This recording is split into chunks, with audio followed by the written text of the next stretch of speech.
pre nego što pročitam poruku, samo na trenutak molim da spustite zastavom i aplauzom pozdravimo sve srpske rodoljube i Radovana Karadžića i Ratka Mladića i Slobodana Miloševića i Vojislava Šešelja.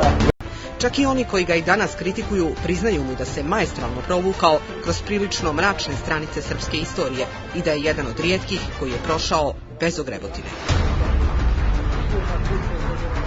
Aleksandar Vučić je bio taj koji je najstrašnije vodio ratno-huškačku politiku, zalagao se za neku ideologiju koja je propala.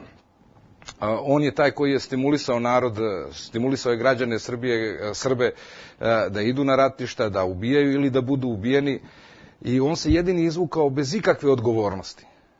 I Slobodan Milošević je snosio neku vrstu odgovornosti, nije dočekao presudu u Hagu. Zoran Đinđić je napravio strateške greške u formiranju vlasti u trenutku kad je bio lider.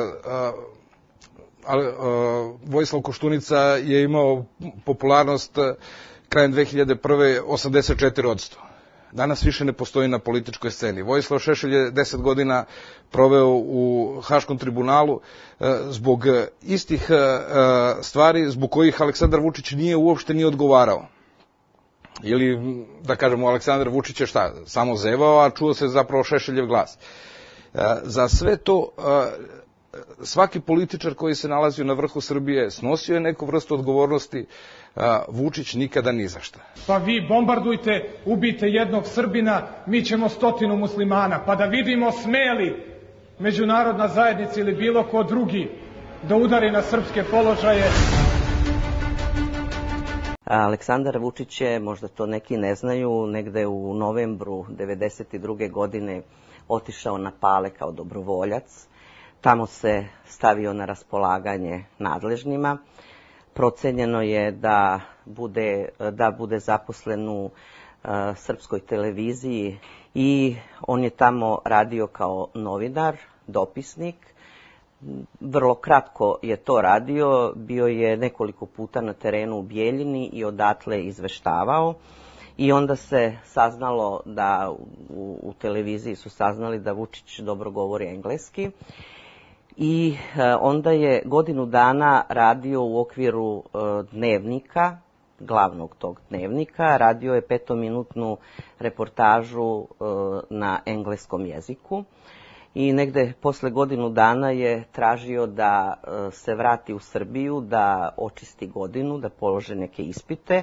Obećao je da će se ponovo vratiti na Pale. I kažu ljudi koji su tada bili s njim, nisu baš bili uvereni da će se vratiti, ali vratio se i bio je još pola godine tamo. Onda je to puka slučajno. Nakon 2 godine novinarstva, mladi Vučić 1993. pristupa Srpskoj radikalnoj stranci. Odmah prepoznat kao sposoban, probitačan i beskrajno ambiciozan, ubrzo biva izabran za narodnog poslanika, a 2 godine kasnije postaje generalni sekretar stranke. Ni tad, a ni više od deceniju kasnije, ne krije da je opčinjen svojim partijskim šefom. U jednom od intervjua iz tog vremena ispričao je kako se svaki dan čuje sa Vojislavom Šešeljem, koji, požalila mu se njegova supruga Jadranka, svako malo kaže: moram da zovem mog Vučića. A treba da vas je stidi sramota, niste mi do kolena Vojislavu Šešelju da biste ga u bilo čemu pomigali.